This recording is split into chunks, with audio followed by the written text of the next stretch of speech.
Nice. Thank you so much, Mr. Chairman. And to be clear, I'm not going to ask any questions of this witness because this witness has revealed that she has no intentions of answering questions. But instead, I'm going to ask some very basic questions really quickly of my colleague, Becca Ballant, if she will answer right or wrong, raping children. Wrong. Right or wrong, killing random citizens. Definitely wrong. Right or wrong, enriching yourself as the sitting president of the United States. Definitely wrong. Okay, thank you, because I probably never would have got that with our witness. Our witness who somehow is a lawyer but does not understand how it works with witnesses. I'm not really sure what law school she went to and what all kind of cases she tried, but typically when you come into a space and somebody's a witness, then they sit there and they answer questions instead of asking questions. And then we also have this objection that we use as lawyers called non-responsive when a witness fails to actually answer the question. But nevertheless, let me address the survivors because that's exactly who they are. They are not victims, they are survivors. Let me say thank you for having more courage and moral clarity in your pinky fingers than the entire Department of Justice. We are currently the laughingstock of the world, partially because of the failed leadership within the DOJ as we see kings and queens falling everywhere around the world. But we don't know the basics of right and wrong in this country because it's not about partisanship. And that's why I applaud Thomas Massie, because he's the only person on the Republican side that has a backbone and knows how to stand up to corruption. But nevertheless, let me keep going. My Democratic colleagues have been attacked this entire committee hearing. They have been lied on. And frankly, the American people weren't looking for that. They were looking for answers about the corruption that they see coming from this administration. In the written testimony of this witness, of this particular witness, she stated that when she took office, she had two main goals. The first was to end the weaponization of justice, and second, to return the department to its core mission. Not only have you lied about both, you've intentionally done the exact opposite. You're spending more taxpayer resources arresting journalists than you are prosecuting pedophiles and creeps. In fact, your boss, the President of the United States, stated that this administration, quote, took the freedom of speech away. And at your direction, DOJ has arrested Don Lemon and Georgia Fort. And I might add that y'all actually had a judge that rejected y'all for trying to arrest Don Lemon before, just like the grand jury rejected y'all as it relates to Senator Kelly, just like a grand jury rejected y'all as it relates to Senator Slotkin, just like the case against Tish James was dismissed and the case against Mr. Comey was dismissed. I completely don't get how it is that you're sitting at the top of DOJ because you don't seem to be good at your job.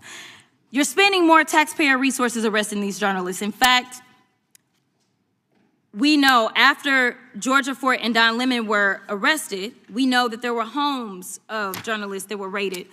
We know that threatened prosecution against students protesting your actions and forced tech companies to remove apps used to track ISIS activities. But let's circle back to you protecting pedophiles and creeps, because I want to talk about the president and his possible involvement with Jeffrey Epstein.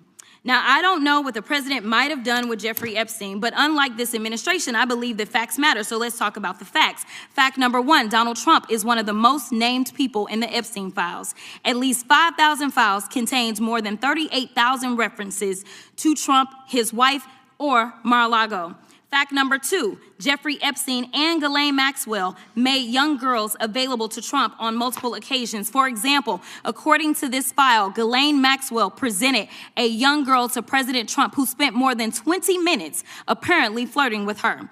Here's another example. This shows notes from FBI investigators that describe Jeffrey Epstein transporting a victim to Mar-a-Lago to meet with President Trump, where he bragged to Trump that, quote, this is a good one. Now, I'm not saying that the president is a pedophile, but there is a lot of evidence in these files that suggests that he's very close friends with a lot of men who are pedophiles. What's crazy about all of this is just that this is a big cover-up.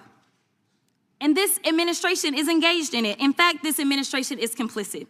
But there are numerous others, like how the DOJ is attempting to obstruct justice in the investigation of the rogue agents who have murdered American citizens, or how the DOJ seized voter data from Fulton County in an attempt to steal the 2026 midterm elections, or how federal agents have Tom Homan on tape accepting a bribe and your agency killed the investigation, or how your agency is ready to give the president a $230 million payday, which is unconstitutional. The Constitution is clear. The president shall not receive any payment except his salary while in office. The fact fact of the matter is that you will be remembered as one of the worst attorney generals in history. An attorney general who has prioritized obstruction over justice, corruption over the law, fealty to the president over loyalty to the Constitution. And Mr. Chairman, I will yield. Gentlelady yields. Gentleman from Missouri is recognized. Excuse me, gentleman from Kansas, the Attorney General, former Attorney General, Mr. Schmidt is recognized.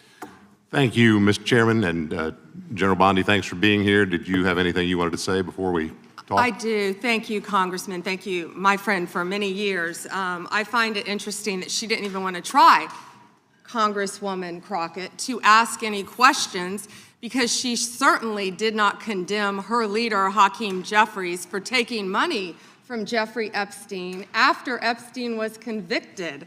And I will be brief to give you your time, Congressman. This is what she didn't want to talk about. Texas, from Cuba, convicted, homicide, arson, weapon offense. Convicted. You know, So what we Estrada, talking about? Convict Texas, some of these convicted, perpetrators that homicide. rape these women that are Chairman, sitting time behind belongs- you time that belongs you to the refuse gentleman to from even acknowledge Kansas. they are here. Time belongs to the Texas. gentleman from Kansas. Mr. Chairman.